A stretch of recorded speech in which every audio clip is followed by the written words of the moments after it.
موت کے وقت انسان دو کیفیت میں ہوتا ہے. کچھ لوگوں کی روح ایسی نکل رہی ہوتی ہے کہ ان کے رگ رگ میں وہ پھنس رہی ہوتی ہے. وَلَوْ تَرَى اِذْ يَتَوَفَّى الَّذِينَ كَفَرُوا الْمَلَائِكَةُ يَضْرِبُونَ وُجُوهَهُمْ وَأَدْبَارَهُمْ. کاش تم دیکھ سکتے وہ منظر جب اللہ کے فرشتے نافرمانوں کی روح کو نکال رہے ہوتے ہیں تو ان کے منہ پہ بھی مارتے ہیں, ان کی کمر پر بھی مارتے ہیں. اور اخرجوا انفسکم اليوم, نکالو آج اپنی روحوں اور جانوں, اب تم بچ نہیں سکتے ہو. وہ پیچھے ہٹنا چاہتے ہیں, رب ارجعون, مجھے واپس کر دے تھوڑی دیر کے لیے, لعلی اعمل صالحا, اب میں پورا ٹھیک مسلمان بن کے چلوں گا. تو اس کے جواب میں ہوتا ہے, اور حدیث پاک میں آتا ہے کہ ملک الموت اترتا ہے, اس کے ساتھ 4 فرشتے ہوتے ہیں. وہ 4 فرشتے آتے اس کی پٹائی شروع کر دیتے ہیں. ابھی پرسوں یہ حدیث میں نے پڑھی ابن ماجہ میں کہ ملک الموت کہتا ہے ایتھا النفس الخبیثہ کانت فی الجسد الخبیث, اے خبیث روح جو خبیث جسم میں تھی, اخرجی, باہر آؤ. اب وہ واپس تو ہو نہیں سکتا, اپنے آپ کو روک تو سکتا نہیں. تو وہ حیران, پریشان, خوف زدہ. تو اس کے جواب میں اس کو ملک الموت کہتا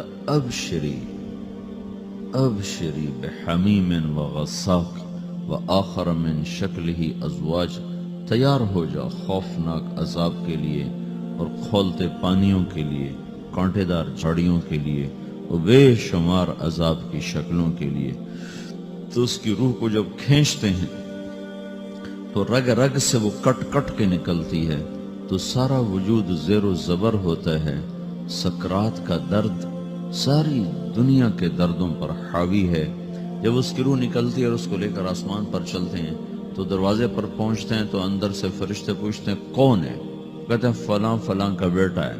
کا نفس خبیثہ فی الجسد الخبیث, یہ تو وہی بدماش ہے جو بدماش جسم میں تھا, یہ وہ بدبخت روح ہے جو بدبخت جسم میں تھی. اس کے لیے آسمان کے دروازے نہیں کھل سکتے, اسے واپس کر دیا جائے. تو آسمان کے دروازے لا تفتح لهم ابواب السماء ولا يدخلون الجنة حتى يلج الجمل في سم الخياط, کہ ان کے لیے آسمان کے دروازے نہیں کھلیں گے اور ان کے لیے جنت کے دروازے نہیں کھلیں گے. پھر یہ وہاں سے نیچے گرائے جاتے ہیں جو اللہ کا قید خانہ ہے سجین. وما ادراک ما سجین کتاب مرقوم, وہ تمہیں خبر نہیں کہ وہ کیا خوفناک قید خانہ ہے جو اللہ تعالیٰ نے بنایا ہے, اسے وہاں دھکیل دیا جاتا ہے. پھر قیامت تک اس کے لیے انتظار کی گھڑیاں ہیں اور عذاب کی شدت ہے. اور جب کوئی نیک آدمی اللہ تعالیٰ کے دربار میں جانے کا اس کا وقت آتا ہے تو اللہ تبارک و تعالیٰ فرماتے ہیں ان الذین قالوا ربنا اللہ ثم استقاموا تتنزل علیہم الملائکة الا تخافوا ولا تحزنوا وابشروا بالجنة التي كنتم توعدون نحن اولیاؤکم فی الحیاة الدنیا وفی الآخرة ولکم فیہا ما تشتہی انفسکم ولکم فیہا ما تدعون نزل من غفور الرحیم.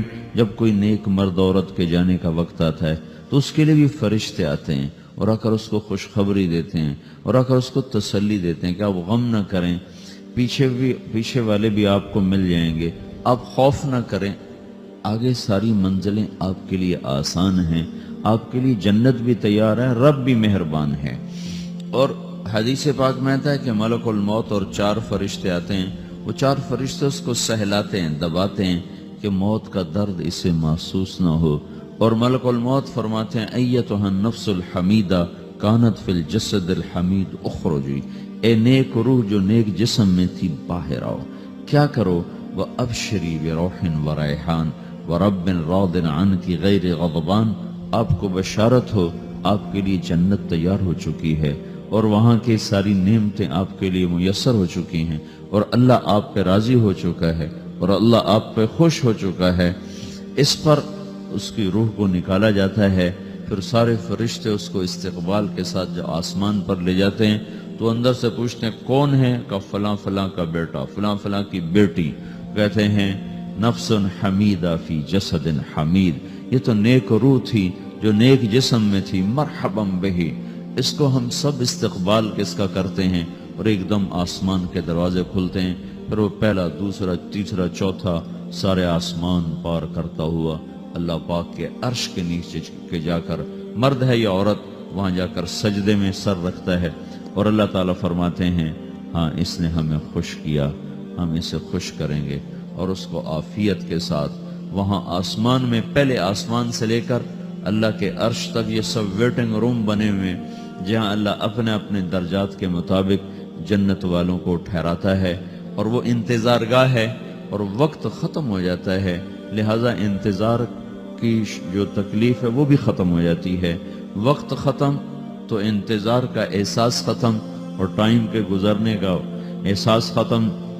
تو جیسے اصحاب کہف کو اللہ نے غار میں داخل کر کے تو غار کے اندر سے وقت کو نکال کے باہر پھینک دیا، باہر 300 سال گزرے، اندر آدھا ہی دن گزرا تھا۔ وہ جب اٹھے ہیں تو وہ 25 برس کا نوجوان 325 سال کا ہو کے نہیں اٹھا، وہ 25 سال کی عمر میں اٹھا ہے، نہ ناخن بڑا ہے، نہ مونچھیں بڑی ہیں، نہ ان کی داڑیاں لمبی ہوئی ہیں، جو کہ تو زندہ تھے، مر نہیں گئے تھے، تو زندہ کے تو بال بھی بڑھتے ہیں، ناخن بھی بڑھتے ہیں، لیکن وہ اس طرح اٹھے کہ 300 برس گزر گئے اور 25 برس کا نوجوان 25 سال کی عمر میں اٹھا ہے، 20 برس کا 20 برس کی عمر میں اٹھا ہے، اور وہ کہنے لگے کم لبثنا، بھئی کتنا ٹھہرے ہیں، کہ یومن او بعض یومن، لگتا ہے کوئی دن آدھا دن ٹھہرے ہیں۔ وہ صحیح کہہ رہے تھے، باہر اللہ تعالیٰ نے وقت کی گھڑی کو چلائے رکھا اور اندر غار میں اس کو سوئچ آف کر دیا، نکال دیا، یہاں وقت کو داخل نہیں ہونے دیا، تو وقت کے گزرنے سے جو بھی اثرات مرتب ہوتے ہیں وہ ان پر مرتب نہیں ہوئے، تو وہ 20 آدھا ہی دن کے بعد اٹھے ہیں، باہر 300 سال، اندر آدھا دن۔ یہی کچھ اللہ تبارک و تعالیٰ برزخ میں کر دیتا ہے، وقت کو ختم کر دیتا ہے، گزرنے کا احساس نہیں ہوتا ہے۔ تو اس طرح میرے عزیزو، یہ دو موتیں ہر انسان دیکھتا ہے، یا وہ جنت کے فرشتوں کا استقبال دیکھتا ہے یا جہنم کے فرشتوں کی مار اور پٹائی کو سہتا ہے۔ رابعہ بصری رحمت اللہ علیہ کا انتقال ہونے لگا تو انہوں نے رات کو فوت ہوئی تو انہوں نے اپنی خادمہ کو بلا کے فرمایا کہ کسی کو بتانا نہیں، جب میں مر جاؤں تو پڑوس میں 2-4 کو بلا کر نا میرا جنازہ پڑھوا دینا، اور جس کرتے میں تہجد پڑھتی تھی وہی میرا کفن بنا دینا، اور صبح بے شک لوگوں کو بتا دینا، میرے مرنے کے بعد میری میت کو رکھنا نہیں، فوراً دبا دینا۔ جب ان کا انتقال ہوا تو انہوں نے پڑوس کے 2-4-10-20 آدمی بلائے اور ان کو تدفین تجہیز سب کچھ ہو گئی، صبح شور مچا کہ وہ رابعہ بصری کا انتقال ہو گیا۔ تو اگلے دن وہ خواب میں اس خادمہ کو ملی اور کہا بیٹی تیری بڑی مہربانی، تو نے میری وصیت کے مطابق عمل کیا۔ اس نے دیکھا کہ انہوں نے ایک خوبصورت سبز لباس پہنا ہوا ہے، تو وہ فرمانے لگی، انہوں نے سوال کیا کہ آپ کے ساتھ قبر میں کیا ہوا؟ تو وہ کہنے لگی کہ میرے پاس منکر نکیر آئے تھے اور مجھ سے کہنے لگے من رب کی، تیرا رب کون ہے؟ تو میں نے کہا سبحان اللہ، 40 برس جس کو میں نہ بھلا سکی اس کو 4 ہاتھ زمین میں آ کے میں بھول جاؤں گی۔ ان کا 42 برس کی عمر میں انتقال ہوا تھا۔ تو وہ کہنے لگے سبحان اللہ، جس کو میں 40 برس نہ بھولا سکی میں اسے 4 ہاتھ زمین کے اندر آ کے بھول جاؤں گی۔ تو منکر نکیر کہنے لگے اس کا کیا حساب لینا؟ پھر انہوں نے پوچھا کہ وہ آپ کا وہ کرتا کہاں گیا تہجد والا جس میں آپ کو کفن دیا تھا؟ کہ وہ اللہ نے مجھ سے لے لیا ہے اور میرے اعمال کے خزانے میں رکھ دیا ہے، قیامت کے دن میرا وہ کرتا بھی میرے ترازو میں تولا جائے گا، اور مجھے یہ لباس پہنایا ہے جو جنت کا لباس ہے۔ یہ بھی ایک موت ہے، اس طرح بھی لوگ مرتے ہیں۔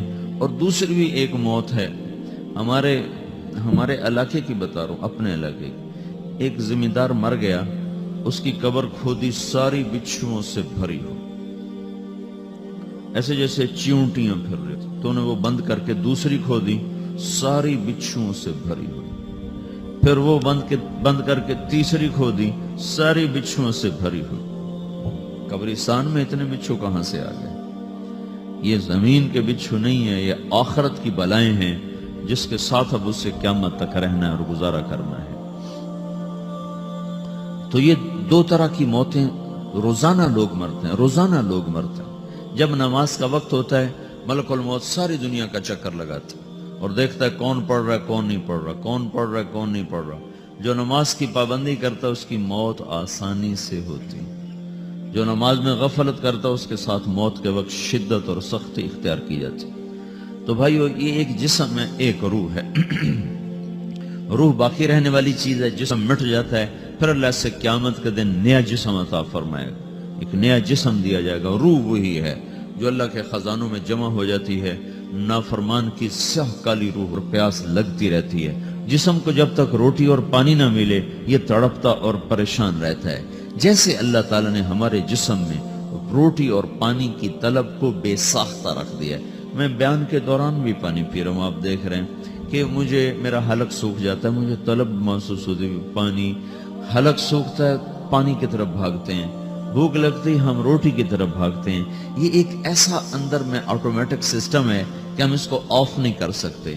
یہ سوتے سوتے بھی بھوک کی وجہ سے آنکھ کھل جاتی، سوتے سوتے پیاس کی وجہ سے آنکھ کھل جاتی ہے۔ یہ ایسا خود اللہ تعالیٰ نے ساختہ نظام بنایا ہے کہ آپ اپنے جسم میں روٹی اور پانی کی طلب کو نہیں نکال سکتے۔ میرے عزیزو، ٹھیک اسی طرح اللہ نے انسانی روح میں اپنی طلب رکھ دی ہے اور اپنے رسول کی طلب رکھ دی ہے۔ یہ دو طلب ایسی ہیں کہ یہ آپ کے جسم روح سے نکل نہیں سکتی۔ جیسے بھوکا روٹی نہ کھا لے، پیاسا پانی نہ پی لے، اسے چین نہیں آ سکتا۔ وہ روح جو اللہ اور اس کے رسول سے نہ آشنا ہے، جب تک وہ وہاں تک پہنچ نہیں جاتی اسے چین نہیں آ سکتا، اس کا اندر پریشان رہے گا۔ 1997 میں جب جنید جمشید سے میری پہلی ملاقات ہوئی تو اس نے مجھ سے یہ سوال کیا کہ مولوی صاحب، ایک پاکستانی نوجوان جس گلیمر کو خوابوں میں دیکھتا ہے، وہ گلیمر تو مجھے زندگی میں ویسے ہی حاصل ہے۔ میرے چاروں طرف زندگی کا رقص ہے اور میری زندگی کی ہر خواہش، ہر تمنا پوری ہے، اس کے باوجود میرے اندر اندھیرا ہے، میرے اندر خلا ہے۔ مجھے لگتا ہے میں وہ کشتی ہوں جس کا کوئی ساحل نہیں، جس کی کوئی سمت نہیں۔ www.dasquran.com ایسا نہیں ہونا چاہیے۔ ایک عام لڑکا تو کہتا ہے ہائے کاش یہ ہوتا، اس کو وہ نہیں ہو رہا تو پھر وہ پریشان ہے، ہائے یہ ہوتا، ہائے وہ ہوتا۔ تو میں تو ہائے نہیں کرتا ہوں، میری تو ہر لذت اور خواہش میرے سامنے تشتری میں سجا کے پیش کی جا رہی۔ میں کیوں ایسا کر رہا ہوں؟ میں ہائے ہائے کیوں کر رہا ہوں؟ میرا اندر ویران کیوں ہے؟ میرے اندر میں خلا کیوں ہے؟ یہ وہی خلا ہے کہ وہ روح کی پیاس کو شراب میں بجھانا چاہتا ہے، وہ روح کی پیاس کو لڑکی میں بجھانا چاہتا ہے، وہ روح کی پیاس کو موسیقی سے بجھانا چاہتا ہے، وہ روح کی پیاس کو دنیا کی رعنائیوں میں 5 سٹار ہوٹلوں سے بجھانا چاہتا ہے۔